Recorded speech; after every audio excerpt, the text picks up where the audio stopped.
অধরা ও অধ্যায়কে শাস্তি দিতে পরিশির পাশে গীতা। হ্যাঁ বন্ধুরা, এমনটাই দেখতে পাবো আমরা গীতা এলএলবি ধারাবাহিকের আগামী পর্বগুলোতে। গীতা পরিশিকে বলে, আজ থেকে আপনি এই বাড়িতেই থাকবেন, আপনার কোনো অসুবিধা হবে না। আর আপনার কেয়ারটেকার মিনু, ওর হত্যার বিচার আমি ঠিক পাইয়ে দেব।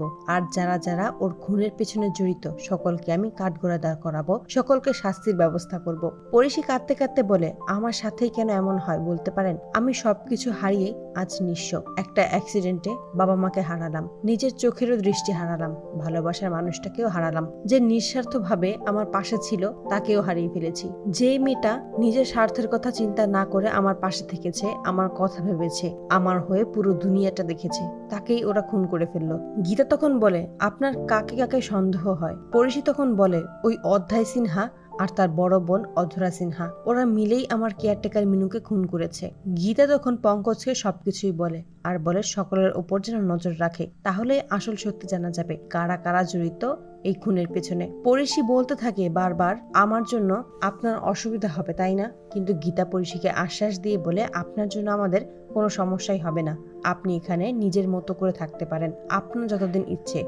পরিশিকে যখন ঘরে নিয়ে আসা হয়, মেহেক তখন গীতাকে বলে, এটা তো তোমার আর ছোটদার ঘর, তুমি কেন ওকে এখানে এনে রাখলে? গীতা তখন বলে, ওটা তুমি বুঝবে না, ও এখানেই থাকুক। এই বলেই সেখান থেকে চলে যায় গীতা। মেহেক ভাবতে থাকে, আমি বুঝতে পারি গীতা বৌদি, তুমি কষ্ট পাচ্ছ। এই মেয়েটার সাথেই দাদার বিয়ে হওয়ার কথা, আর সেই মেয়েটাই আজকে তোমার বাড়িতে। গীতা মনে মনে ভাবে, আমি জানি না কাজটা ঠিক করছি নাকি ভুল, কিন্তু ওই মেয়েটার চোখে দেখতে পায় না, তার জন্য আমার আলাদা একটা মায়া কাজ। আমি জানি স্বস্তিক বাবু শুধুমাত্র আমাকেই ভালোবাসে, কিন্তু ওই মেয়েটা তো স্বস্তিক বাবুকে ভালোবাসে। পরিশি গীতাকে বলে, আমি চাই মিনু হত্যার সাথে যারা জড়িত তাদের সকলকে শাস্তি দিতে।